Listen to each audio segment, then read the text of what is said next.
Oi, pessoal! Bom, nós vamos começar agora algumas aulas online, né? E provavelmente nós voltaremos aí em torno do dia 7, ali na primeira ou segunda semana de abril. Hoje, então, eu vou passar para vocês a história do teatro, né? Vocês vão assistir um vídeo. Prestem atenção mesmo, né? Como que foi a construção, como que foi a origem do teatro. E antes de começar esse vídeo, eu vou passar para vocês uma coisa que eu sempre falei durante as aulas, mas eu vou falar, vou relembrar alguns conceitos de acordo com alguns livros que na bibliografia, né, e na biblioteca da Academia de Cinema. Então, quais são os conceitos do ator amador?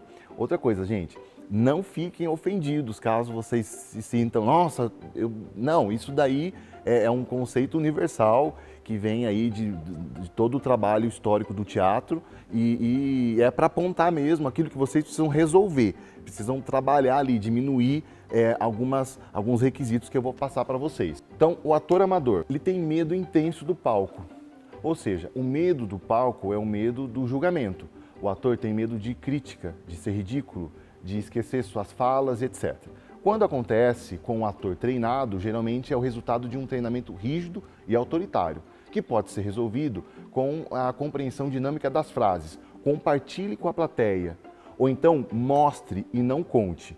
Isso daí é muito importante quando a gente for fazer algum improviso ou for apresentar alguma peça, vocês têm que mostrar e não contar. Pensa assim, eu estou compartilhando uma história com a plateia. Não sabe onde colocar as mãos. A maioria dos atores imaturos usam apenas a boca e as mãos. Quando os alunos aprendem a atuar com o corpo todo, ou seja, fisicalizar, vocês lembram aquilo que eu falei? De fisicalizar, não é só... fisicalizar é você transformar uma emoção fisicamente. Então, o problema de onde colocar a mão desaparece. Ou seja, fisicalizando, o problema de onde colocar a mão desaparece.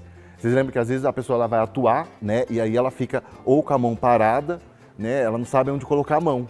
Então, tenta fisicalizar essa emoção. Próximo item tem um movimento de cena desajeitado.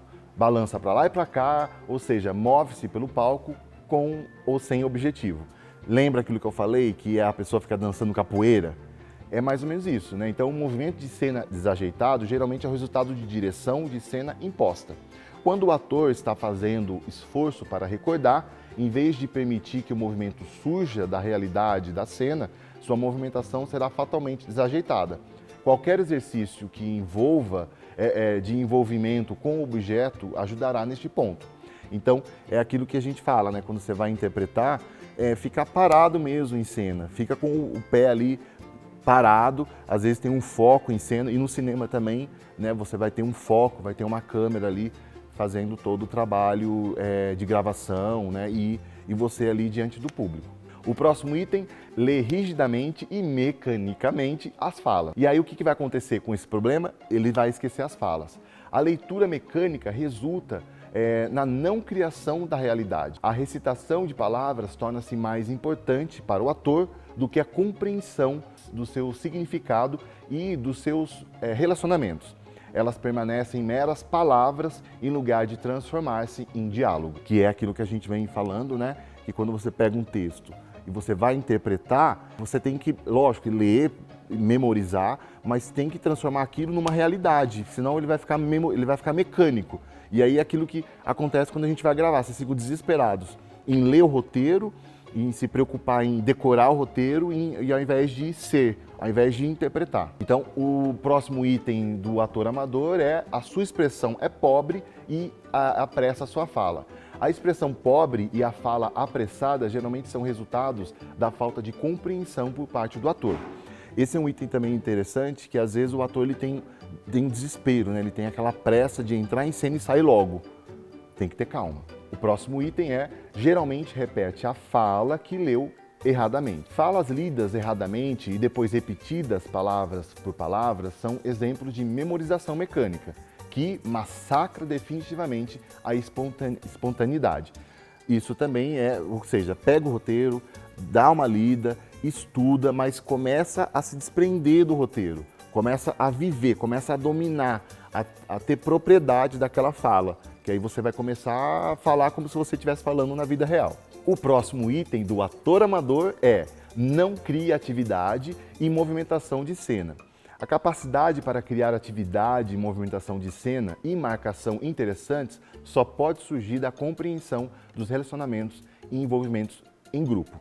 Isso a gente vem falando muito com vocês do primeiro ano, que é o quê? Ter integração, ter amizade. Às vezes os alunos chegam aqui na academia e ficam isolados. Vocês têm que ter união, têm que criar aquele laço de família, porque aí vocês vão ficar mais à vontade. Isso é a essência de um grupo de teatro. Um outro item do ator amador é não tem o sentido do tempo. O sentido de tempo teatral pode ser ensinado. O tempo é o reconhecimento do outro dentro da realidade teatral. Isso também acontece aqui na academia, quando um ator vai improvisar, ele extrapola o tempo, ou às vezes faz uma improvisação em 1 segundo. Tem que ter equilíbrio, tem que ter noção de tempo. Isso é prática, né? A gente pode ensinar, mas isso você vai conseguir mesmo através da prática teatral. O outro item do ator amador é ele perde as deixas, é insensível ao ritmo. As falhas em sentir o ritmo, assim como o tempo, acontecem quando um ator é insensível à plateia e aos colegas atores. E isso daqui é interessante porque quando um ator ele dá a deixa, o ator amador ele ignora, ele não consegue, ele não entende. E por isso que a gente tem os improvisos, porque quando um ator ele fala uma coisa, por exemplo, ele falou de uma maçã, e o outro ator não desenvolve aquele improviso em cima da maçã, ele está ignorando o ator ali, ou seja, é uma pessoa invisível. Vocês têm que prestar atenção nas deixas que o outro ator está falando. Outro requisito do ator amador é que ele não tenha sensibilidade para a caracterização. Às vezes vai acontecer, pessoal, no teatro, de vocês não terem ali à disposição um figurino adequado para o personagem, mas é obrigação do ator a criatividade, correr atrás daquilo que for possível.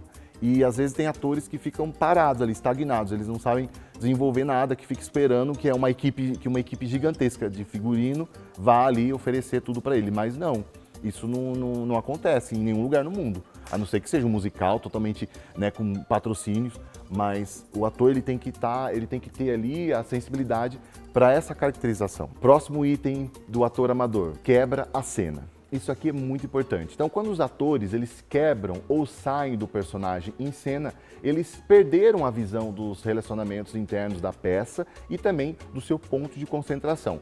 Isso acontece quando a gente, por exemplo, gravou uma cena e vai mudar o ângulo da câmera e o ator está no set de gravação e ele perde totalmente a concentração. Ele quebra a cena. Isso é coisa de ator amador. Se o ator está ali interpretando uma cena e vai mudar o ângulo da câmera, o ângulo da luz, o ator ele tem que manter ali o personagem.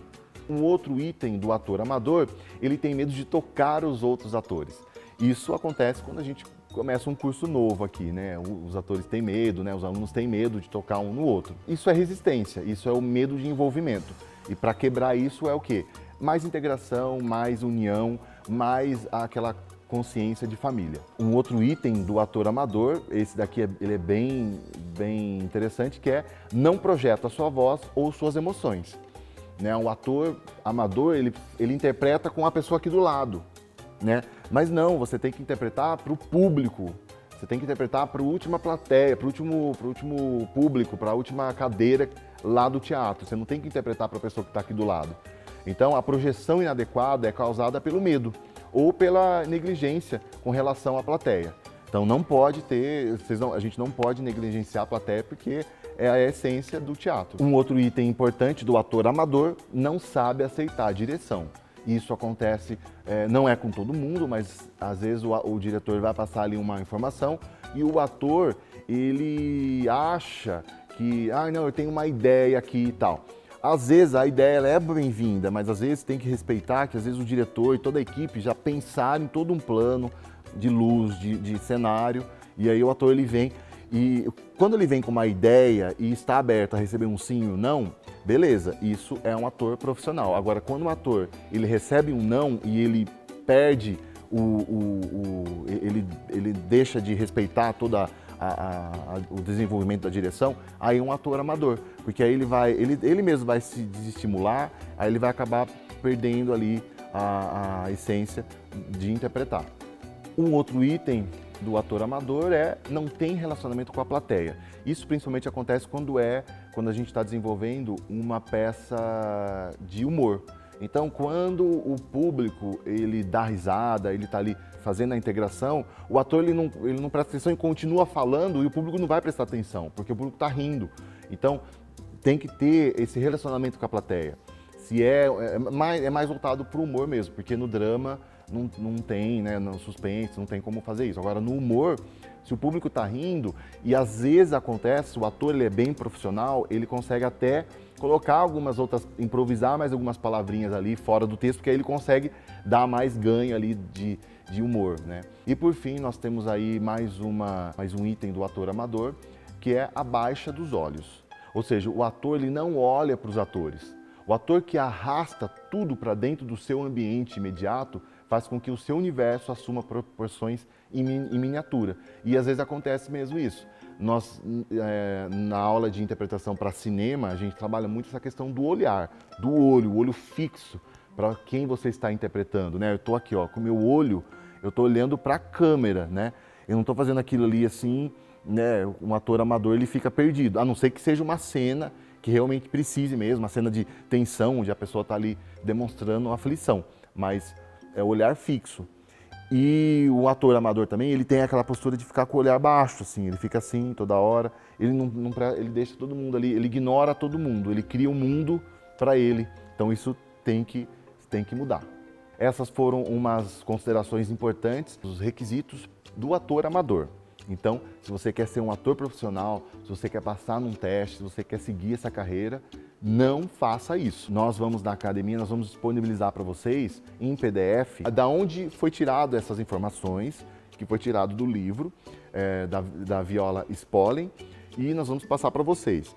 Leiam, pratiquem, não se tornem atores amadores, né? Vocês estão aqui investindo no curso e tem que ter mudança, né? Mas para mudar, vocês também têm que se abrir à mudança, têm que se permitir. Para contar histórias, o teatro se utiliza ao mesmo tempo da palavra, da dança, do canto, da pintura, da escultura, da caracterização e de muitos outros recursos. Tudo acontecendo ao vivo, na hora. Você vai ver que o teatro se transformou através dos séculos. Todos falam nesse casamento. Todos me dão parabéns. E que para fazer teatro, basta ter alguém que represente um papel. Seu pai, o seu desprezo por Zósimo foi mais profundo do que E alguém que assista a isso. Ou seja, basta um ator e o público. Hoje vamos ver o que é e qual a origem das artes cênicas. Vamos ver como o teatro surgiu no mundo e como o espaço e a atitude do espectador no teatro foram mudando com o tempo. E vamos também aprender um pouco sobre dois gêneros teatrais, a tragédia e a comédia. Desde os tempos remotos, o ser humano imagina e conta histórias. E para isso inventou linguagens e desenvolveu métodos. As histórias contadas através de palavras ou movimentos do corpo por artistas que se apresentam ao vivo, na frente do público, são chamadas de artes cênicas. As artes cênicas são uma espécie de grande guarda-chuva artístico, sob o qual se abrigam a dança, a ópera, o circo e, é claro, o teatro. Com 50 anos na carroça. As artes cênicas, elas podem contar a história de um país, dependendo do modo como se organizem os artistas para contar essa história. O papel das artes cênicas na formação da nação, em sendo a nação constituída por sujeitos, por grupos, por classes, ele é fundamental e essencial, tanto para que os indivíduos possam ter uma identidade acerca de si mesmo no tempo em que eles vivem, bem como ter acesso à memória daqueles que os antecederam. A origem das artes cênicas está diretamente ligado aos rituais de comunhão e reverência aos deuses, realizados pelos povos antigos. Ora, hoje a gente festeja um casamento pelo mesmo motivo, a comunhão. Os gregos antigos faziam seus rituais de adoração aos seus inúmeros deuses. Hoje, a gente faz outros tipos de rituais religiosos, mas a busca é a mesma: estabelecer contato com o grande mistério que é a nossa vida e, claro, a nossa morte. O ser humano não vive sem os seus rituais, ou seja, não vive sem as artes cênicas.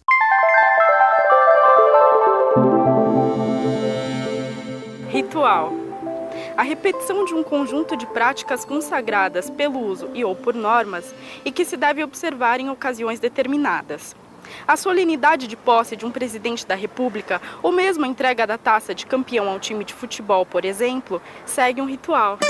Eu acho que o teatro está intimamente ligado com a vida, com o cotidiano, por isso é que ele não morre nunca, porque ele é uma arte viva. Olha, o teatro do palco te dá a possibilidade de desenvolver o teu lado intelectivo para você ampliar o seu imaginário. Inclusive para você começar a pensar na sua própria vida e na vida que te cerca, para encontrar soluções, formas, ter uma posição analítica do que está acontecendo ao seu redor e no mundo. Vamos pensar um pouco. Para fazer teatro, é preciso alguém que represente um papel. Um ator ou atriz que conte uma história. Alguém que assista a isso, o público. E que tudo seja feito ao vivo. Ou seja, o ator, o que conta, e o público, o que acompanha a história. E isso pode acontecer em qualquer lugar. Cadê a paz?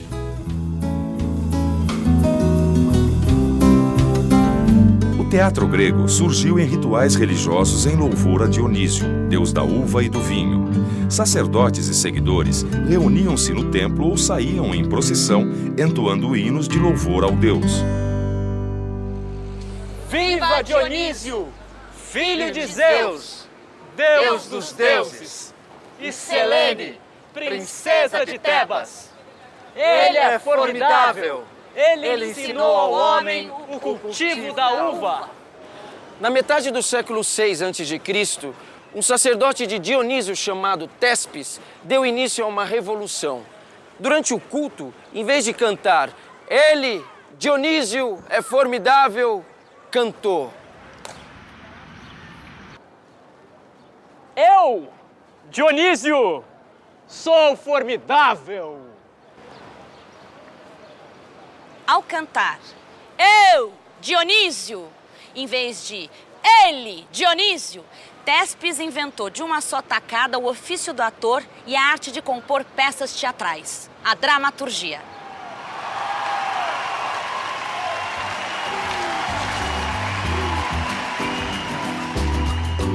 A partir de Tespes, o teatro grego se desenvolveu como forma de expressão artística, atingindo seu auge na Atenas do século V a.C., quando grandes edifícios ao ar livre foram destinados a ele, os teatros. A palavra teatro tem origem grega e significa lugar de onde se vê. Graças à sua arquitetura, todos podiam ver e também ouvir os atores representando. E olha que alguns teatros tinham capacidade para mais de 10 mil pessoas. O teatro tinha uma função social muito importante: proporcionar às pessoas a sensação de pertencimento ao grupo. Hoje, além dos teatros, vários espaços desempenham essa função. A tragédia grega era um modo de contar histórias que quase sempre terminava com a morte do herói. Os temas das peças eram geralmente ligados a questões de lei, justiça e destino. A tragédia servia também para resgatar a história de um povo, uma espécie de memória coletiva. Ao contrário das tragédias, as comédias gregas não tinham finais tristes. Seus personagens eram pessoas comuns, do povo e até até mesmo bichos. E seu principal objetivo era provocar o riso do espectador. Para Aristóteles, o teatro tinha uma função terapêutica. Ajudava a eliminar os excessos emocionais. O povo voltava mais aliviado para casa. Esse processo é conhecido como catarse. O objetivo do teatro, a princípio e agora, foi e é oferecer um espelho à vida, mostrar à virtude seus próprios traços, ao vício sua verdadeira imagem e a cada idade e geração sua fisionomia e características. Hamlet é uma das peças de teatro mais famosas do mundo, escrita pelo inglês William Shakespeare há mais de 400 anos. Nesse trecho que eu acabei de declamar, Hamlet diz que o teatro é um espelho, onde a sociedade e as pessoas se refletem. Um espelho da vida e do mundo. Será mesmo? Hoje, vamos ver como os romanos recriaram o teatro grego. Vamos conhecer o circo romano e a nova atitude dos espectadores de teatro. Vamos ver como o teatro surgiu dentro das igrejas e como ganhou as ruas.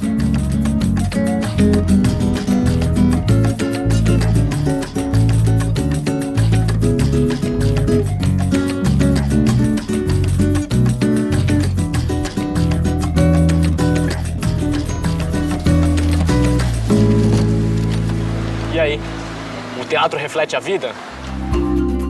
Depois de seu glorioso apogeu, os gregos decaíram e foram dominados por outros povos, particularmente pelos romanos, a partir dos 3 últimos séculos antes de Cristo. A Grécia cativa cativou Roma, escreveu um poeta romano. Ou seja, mesmo dominados, os gregos encantaram os romanos. Os deuses e mitos da Grécia foram apropriados pelos romanos, rebatizados com outros nomes. Zeus, deus pai dos gregos, virou o Júpiter romano. Afrodite, deusa grega do amor, virou Vênus. E Dionísio, o deus grego do vinho, virou Baco. Para os gregos, o teatro era uma conexão direta com o sagrado. Os sofrimentos dos heróis das tragédias gregas provocavam sentimentos de piedade e temor nos espectadores. Muito importante voltar aos clássicos, muito importante voltar às tragédias gregas, porque nelas a gente encontra aquilo que de mais profundo se alcançou em termos de reflexão da alma humana. E nesse sentido, o homem, há 25 séculos, continua sendo o mesmo homem, e é possível encontrar nas tragédias gregas elementos que façam com que nós hoje nos compreendamos de uma forma mais profunda, por conta de um contato intenso com essas obras. O teatro romano perde esses ares de ritual sagrado e se transforma num espetáculo de distração e deleite. A comédia toma o lugar da tragédia. O teatro vale mais como diversão.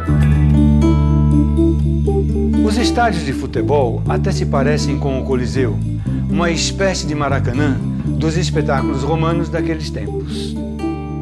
O circo romano é bem diferente daquilo que a gente entende como circo hoje.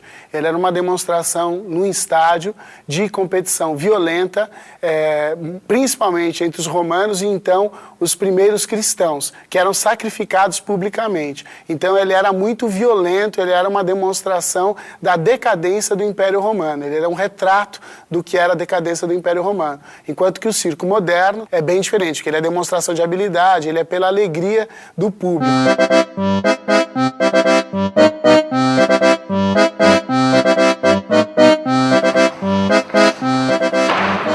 Primeira vez que você vem ao circo?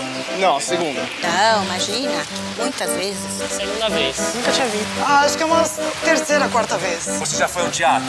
Já. E você acha que o circo tem a ver com o teatro? Eu acho que sim. Os dois estão representando, né? Uai, tem tudo a ver, tudo igual, né?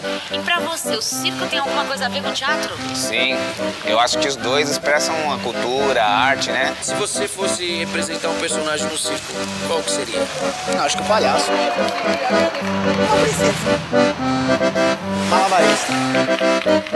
Um pouquinho de palhaça, um pouco de trapezista. Poder voar, né? O palhaço transmite a graça, transmite a alegria, e é isso que as pessoas estão precisando. Olha, o circo e o teatro caminham e nascem juntos. A diferença entre eles é que o circo é demonstração de habilidades, enquanto o teatro tem a representação. Representa-se uma situação, uma ação, e o público entende o que os personagens estão vivendo ali. As duas artes comungam no sentido de serem artes cênicas, expressão de pessoas ao vivo para um público presente ao vivo.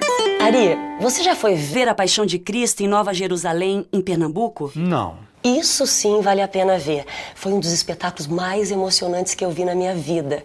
Eu fico toda arrepiada só de lembrar, olha. É como se a gente estivesse vendo a Paixão de Cristo acontecendo bem na frente dos nossos olhos, ao vivo. Nada a ver com esses espetáculos de circo romano. Nada mesmo. Esse tipo de teatro surgiu quando Roma Imperial e seus circos já faziam parte do passado. Foi durante a Idade Média. A Idade Média foi um período de intensa atividade da religião católica. O teatro ressurge nessa época durante as missas de domingo de Páscoa, para dramatizar a chegada das Marias em busca do corpo de Cristo. A aceitação foi tão grande que a igreja passou a encenar outras passagens da Bíblia nas missas. Era uma forma de divulgar os ensinamentos bíblicos.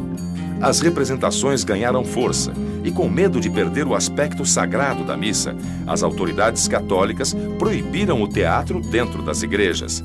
Essa teatralização dos rituais católicos e das histórias bíblicas ganhou então a praça pública. Opa, peraí! Então aquele espetáculo ao ar livre em Nova Jerusalém que a dona Leila viu, esse, quem diria, tem um passado medieval. Ou seja, esses autos religiosos, como eram conhecidas essas representações, ainda estão presentes em nossa cultura.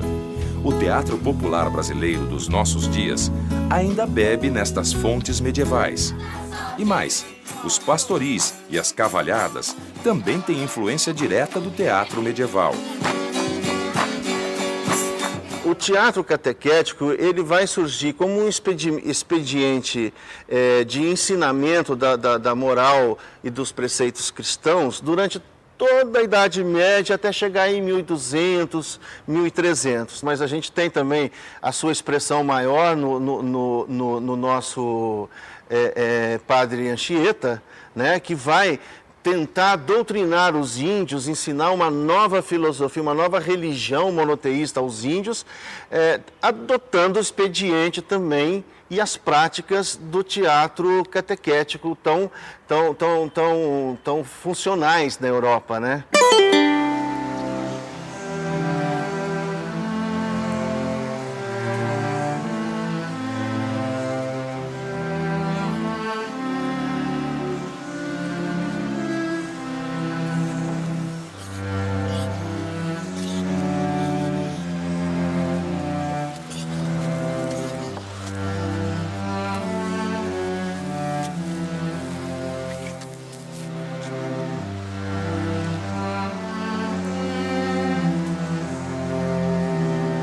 Esse teatro de rua ficou incorporado ao universo religioso durante muito tempo, mas aos poucos foi mudando e incorporando fatos e personagens do cotidiano.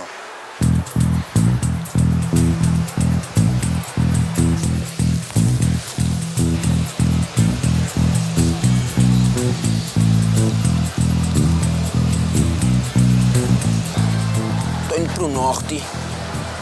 Se você quiser ir... Você, eu vou até pro inferno, quanto mais pro norte. No fim da Idade Média, o teatro já era totalmente laico, quer dizer, não religioso, e usava elementos do gênero teatral conhecido como farsa.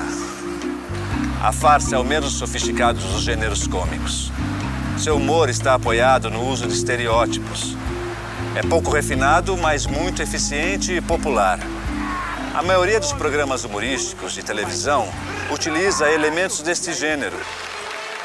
E veja só que curioso. A raiz da farsa pode ser encontrada nos dramas satíricos gregos. O teatro de rua tem várias questões muito específicas. Primeiro, ele é muito aberto. Ele, em geral, é 180 graus. O público pode estar em várias posições para assistir o espetáculo. Ele não tem o conforto daquilo que a gente chama caixa preta, que é a caixa cênica, onde está o palco, né?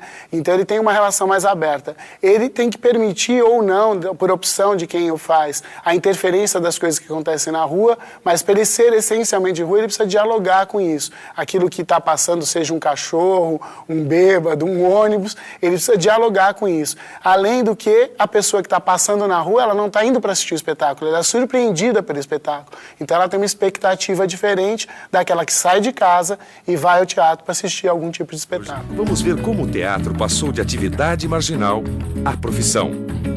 Vamos testemunhar o surgimento de grupos teatrais como na Commedia dell'arte, o papel do teatro na formação do nacionalismo.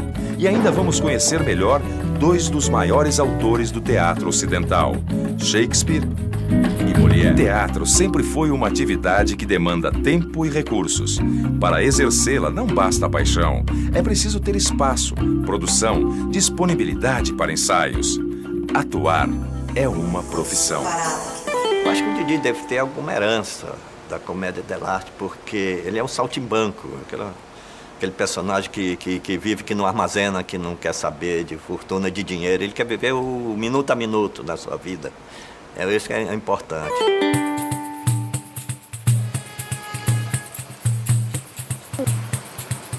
Carrasco! Não, eu sou contra a pena de morte. Provador de comida, não, é muito perigoso. Ei, isso aqui é bom pra gente, ator. Pra gente quem, ô cara pálida? Desde quando mulher pode ser ator? Oh, claro que eu não posso ser ator, eu sou uma atriz. Ô, Colombina, se liga, estamos no século XV. Todos os papéis eram representados por homens.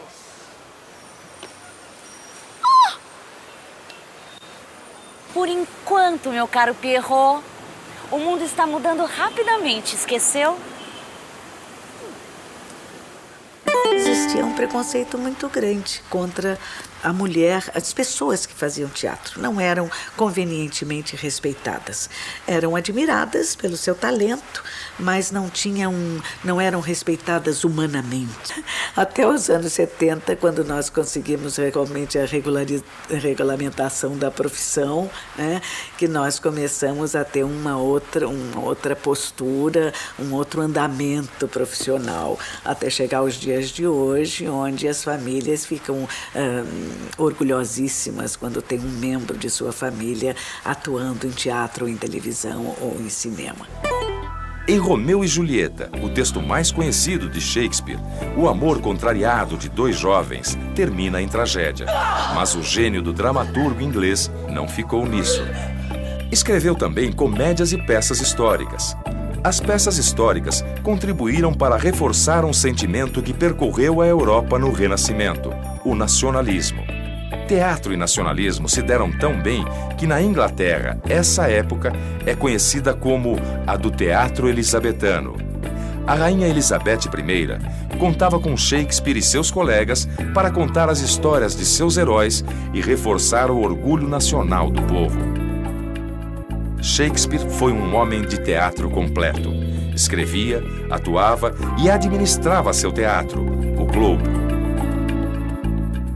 O Globo, é preciso contextualizá-lo dentro do instante da era elisabetana, porque ele é um teatro de formas muito específicas e que serve a um espírito e a um novo empreendimento financeiro, né? E serve, sobretudo, ao homem de seu tempo, de um tempo de expansionismo que a rainha Elizabeth I instaurou na Inglaterra. O palco elisabetano, também conhecido popularmente como palco inglês, a característica principal dele está na anatomia, que é composta, do lado da representação, de 3 espaços distintos, sendo que o mais importante é o avanço do proscênio, que até então não existia.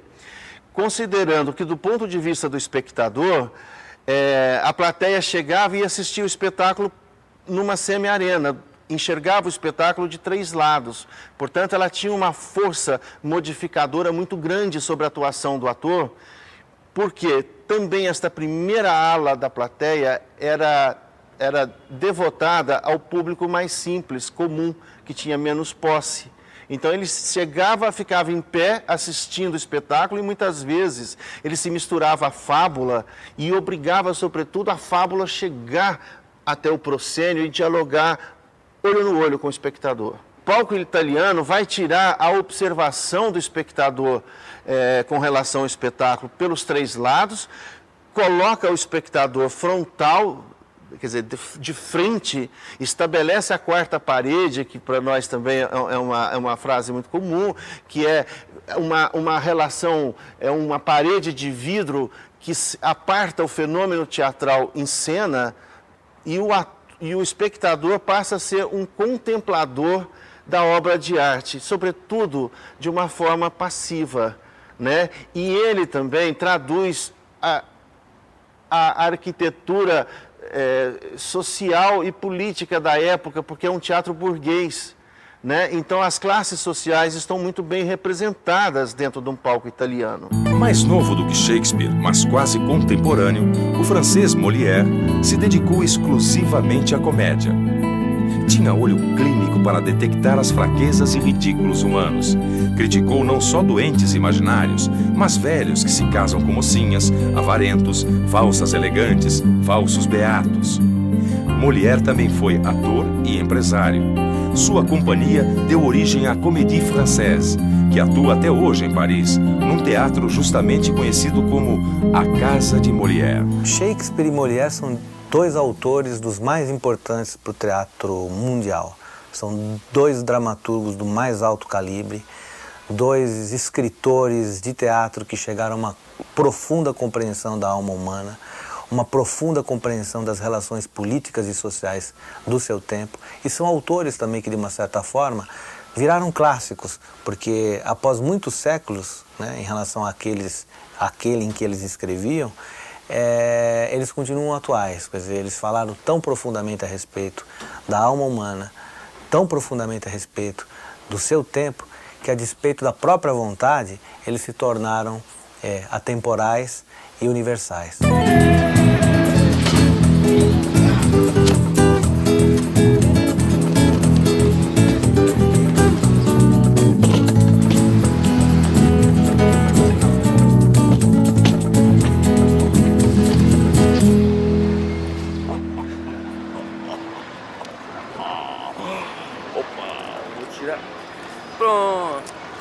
Fazer uma pergunta. Para que serve o teatro? Teatro é uma manifestação de cultura, de história. Diversão, né? É a representação da vida, eu vejo assim. Para divertir, entreter. Para informar, para divertir. Eu acho que hoje é uma mescla de tudo isso, um pouco de crítica, um pouco de entretenimento, né? Acho que é importante a gente passar a refletir, entender que o teatro é um reflexo do nosso cotidiano. Na teleaula de hoje, vamos ver o início do teatro no Brasil como forma de catequese. Vamos saber o que a chegada da família real significou para as artes e para a cultura no Brasil. Vamos ver como surgiu o teatro genuinamente brasileiro e como esse teatro evoluiu. E você? Já parou para pensar para o que serve o teatro? Teatro para quê? Pra quê? Para divertimento, horas. Para passar o tempo, divertir. O que mais? Será que teatro é só entretenimento mesmo? Falando em se divertir, Ari, você conhece aquele menino do 132? O Rafa? Rafa só sai de casa para ir à escola. O resto do dia passa na frente do computador ou da televisão. Rafa nunca foi a uma peça de teatro, por exemplo. Teatro pra quê? Tem um autor extremamente importante e significativo no século XX que ele diz: para não ser óbvio, para fugir do senso comum e para ter uma intervenção na vida de modo crítico. Ou seja, para a gente ser sujeito da gente mesmo, para estabelecer outras formas de relação, de comunicação, de aconchego, de afeto com as pessoas, que o mundo tal e qual está dado e posto roubou de nós essa capacidade. Teatro para ficar vivo, teatro para manter a saúde, teatro principalmente para a gente lembrar que é cidadão, que a gente só existe e só cresce na relação com o outro, porque teatro é o lugar natural para que os cidadãos discutam as suas questões. Teatro para que você possa ver um pedacinho da vida recortado ali no palco, poder enxergar melhor a sua vida cotidiana e, quem sabe, transformá-la. Se não é para divertir, para que mais pode servir o teatro? Para alfabetizar, ensinar coisas religiosas, isso para começo de conversa. Como é que é? No Brasil, como na Grécia e na Idade Média, o teatro começou por meio de um culto religioso. Os índios tinham seus rituais em que dançavam, cantavam e até faziam espetáculos de bonecos. Através dessas demonstrações de teatralidade dos indígenas, os jesuítas perceberam que o teatro poderia ser usado das mais diversas formas para instruir e catequizar.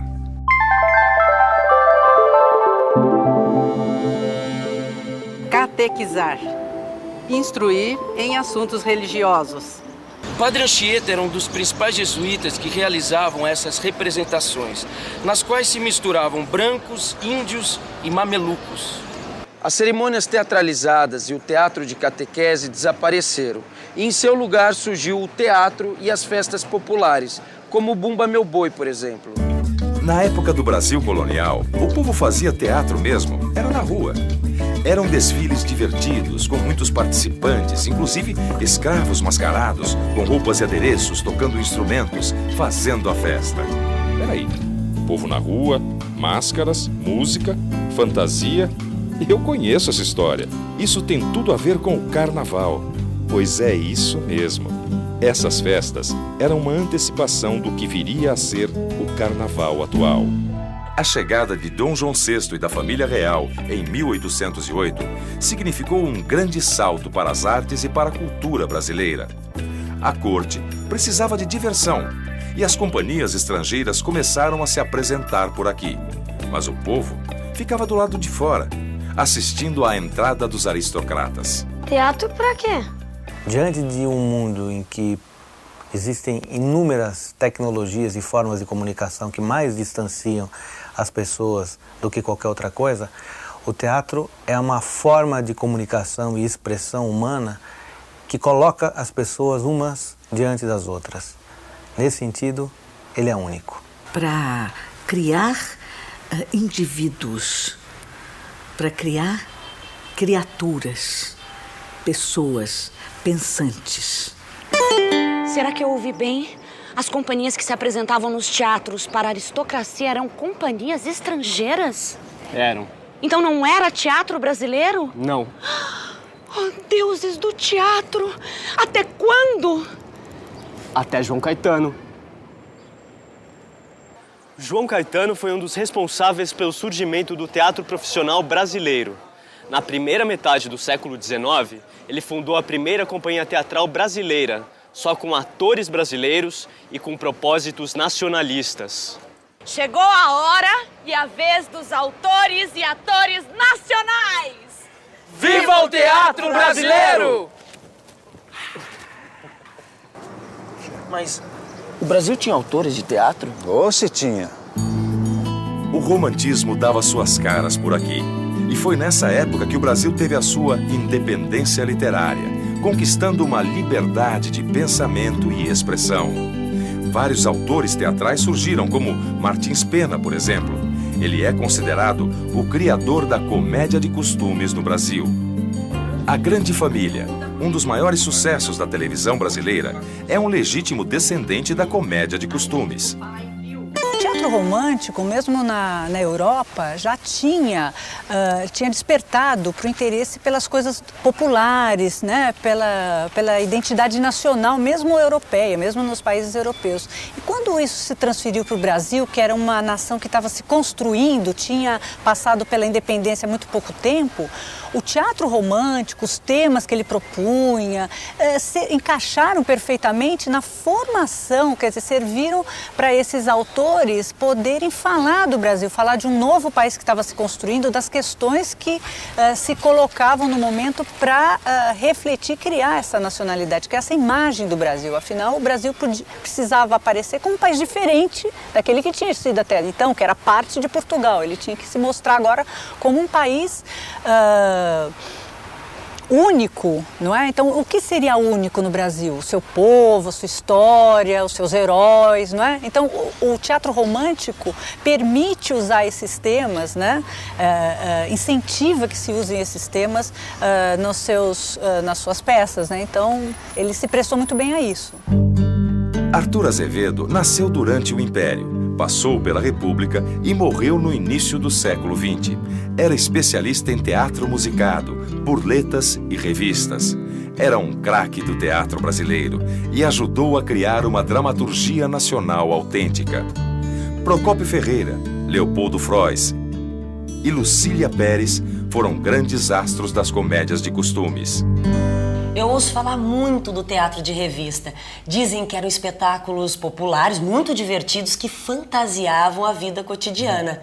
E a Dercy Gonçalves era a estrela desta época. E uma coisa muito curiosa, eles contratavam um grupo de umas 10 pessoas, todo o espetáculo, para rir e aplaudir nas horas certas. Era a claque.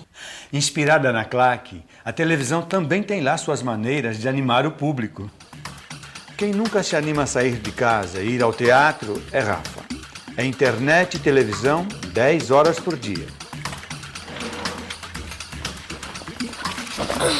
Opa, ele vai sair. Será que acabou a tinta da impressora? Será que ele vai comprar uma placa nova para o computador? Teatro? Pra quê? Para que teatro é o equivalente a perguntar: para que arroz com feijão? Para que oxigênio? Para não morrer. Teatro para conhecer o ser humano, por isso ele vale a pena. 28 de dezembro de 1943 foi um dia histórico para o teatro moderno brasileiro. Foi a estreia da peça Vestido de Noiva, de Nelson Rodrigues, com direção de Zimbinski, cenários de Santa Rosa, representado pela companhia Os Comediantes, no Teatro Municipal do Rio de Janeiro. Foi um sucesso estrondoso, com mais de 20 minutos de aplausos em pé. Outro autor de longa data é Ariano Suassuna. Sua peça Alto da Compadecida, adaptada para a TV e para o cinema, faz sucesso até hoje. A partir dos anos 40, o teatro infanto-juvenil deu um salto de qualidade, graças ao trabalho de autores e diretores como Lúcia Benedetti, Júlio Gouveia, Tatiana Belinque. Júlio e Tatiana foram os primeiros a levar boa literatura para a televisão, estreando nos anos 50, na extinta TV Tupi, a primeiríssima versão do Sítio do Pica-Pau Amarelo. O seriado foi repaginado muitas vezes e é até hoje um grande sucesso. Bom dia! Outros autores importantes no teatro infanto-juvenil brasileiro foram Maria Clara Machado, autora de Pluft o Fantasminha, e Ilo Krugli, do Teatro Vento Forte. O TBC, Teatro Brasileiro de Comédia, era formado por grandes atores como Tônia Carreiro, Cacilda Becker, Sérgio Cardoso, Cleide Diácones, Paulo Altran, Fernanda Montenegro, Sérgio Brito. Foi um grande momento do Teatro Nacional. O Teatro Oficina foi criado com a participação de José Celso Martinez Correia, Renato Borg, Fauzi Arap, Eti Fraser e Amir Haddad. Em 1967, o grupo montou seu espetáculo de maior sucesso, O Rei da Vela, de Oswald de Andrade. O Teatro de Arena é outro que virou história. O maior sucesso do grupo de Augusto Boal foi a montagem de Eles Não Usam Black Tie, em 1958, texto escrito pelo então jovem ator Gianfrancesco Guarnieri. A cultura brasileira viveu um surto que durou de 45 a 64 até 68. em que o teatro, junto com o cinema, a televisão, música, viveu um grande momento de criatividade. Os grupos da época, Arena, Oficina, eles terminaram basicamente por causa do golpe militar de 64. Em primeiro lugar, pela perseguição direta a alguns artistas e a censura dos textos e dos espetáculos. E, em segundo lugar, por uma nova conjuntura econômica que levou a que os grupos não pudessem sobreviver daquela maneira. A partir dos anos 90, com a abertura política, a gente vive um novo momento, com o surgimento de autores, atores e principalmente grupos no Rio de Janeiro, em São Paulo e no Brasil inteiro, que nesse momento produzem com grande qualidade. Tchau, tchau. Tchau. Dona Leila, a senhora não vai acreditar. Eu ouvi o Rafa combinar, cochichando com os amigos dele, para eu não ouvir, de ir ao teatro, ver um novo grupo. Recebeu a dica através de um desses amigos dele da internet. Não acredito! É, dona Leila, o mundo muda. Mas o nosso apetite de ver uma boa história contada ao vivo em cima do palco continua vivo.